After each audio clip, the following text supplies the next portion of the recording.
Oke, bismillahirrahmanirrahim. Assalamualaikum warahmatullahi wabarakatuh. Perkenalkan, saya Anis Azhar Suryaning Tias.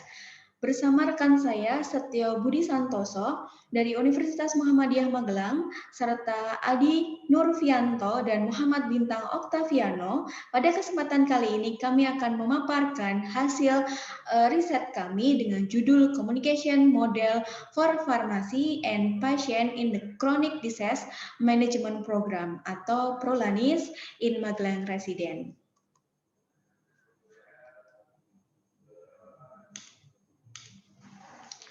Latar belakang dari riset ini adalah bahwasanya program Prolanis merupakan layanan kesehatan yang dijumpai di vaskes tingkat pertama atau puskesmas. Agar tujuan Prolanis ini berhasil, maka diperlukan peran berbagai pihak tenaga medis, tidak terkecuali adalah tenaga farmasi.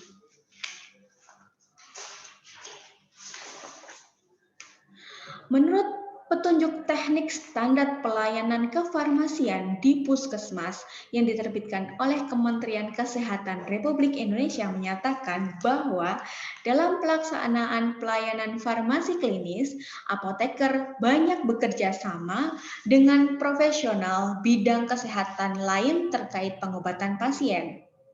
Dalam rangka tercapainya outcome terapi pasien yang optimal, apoteker dituntut memiliki kemampuan komunikasi yang baik.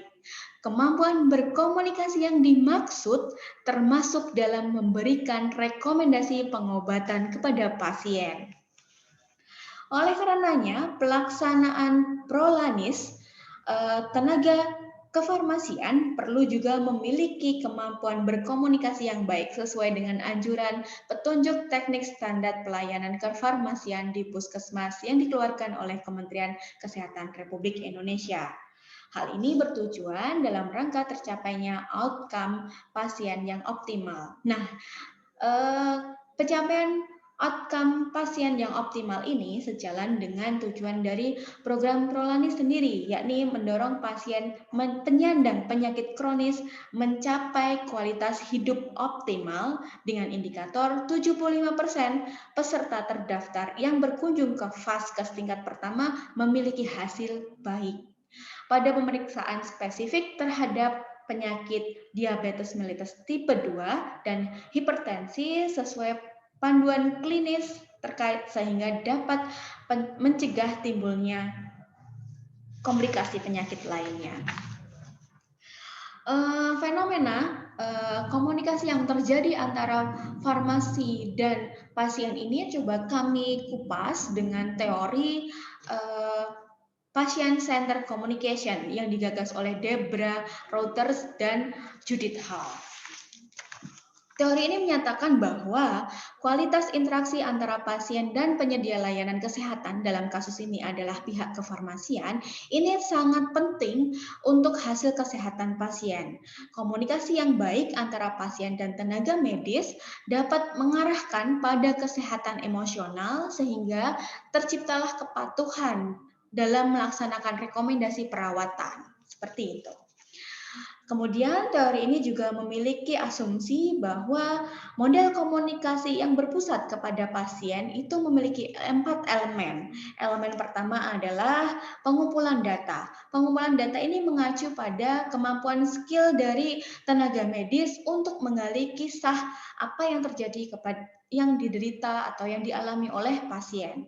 Sementara pendidikan konseling kepada pasien ini mengacu kepada kemampuan tenaga medis untuk memahami kondisi pasien, membantu pasien memahami kondisinya dan membantu pasien dalam mengambil keputusan. Sementara itu, untuk elemen yang kedua adalah komunikasi membangun mitra. Ini mengacu pada kemampuan tenaga medis untuk membantu pasien menjadi lebih aktif dalam pengambilan keputusan dan tindakan medisnya.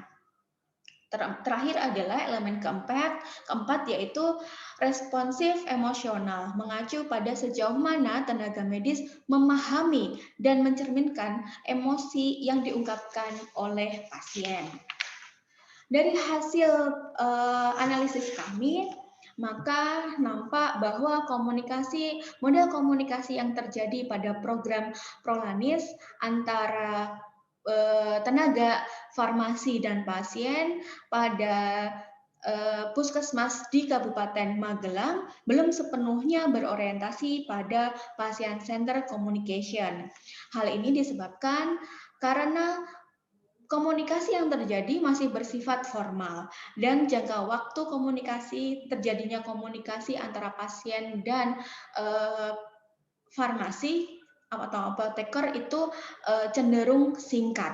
Oleh karenanya, dalam pelaksanaan komunikasi ini hanya muncul dua elemen yang dominan, yakni elemen pendidikan dan konseling pasien serta komunikasi pembangun mitra.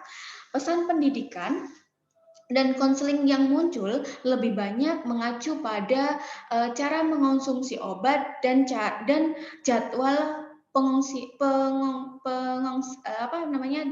cara mengonsumsi dan jadwal mengonsumsi obat. Sementara untuk komunikasi membangun mitra, pesan yang lebih sering muncul adalah arahan terkait dengan administrasi, yaitu pembubuhan tanda tangan.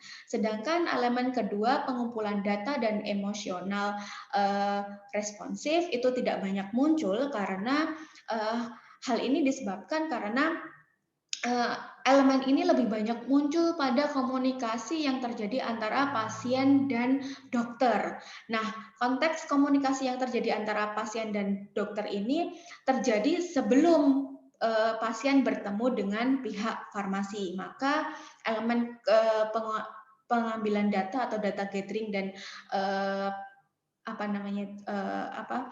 responsif emosional ini lebih banyak muncul di komunikasi antara pasien dengan dokter, seperti itu. Nah,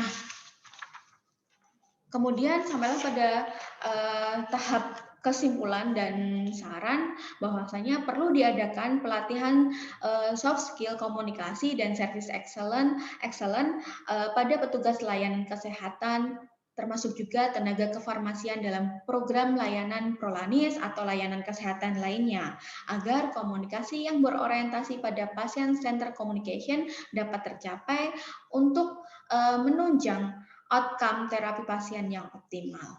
Demikian presentasi dari kami, kurang lebihnya mohon maaf. Terima kasih. Assalamualaikum warahmatullahi wabarakatuh.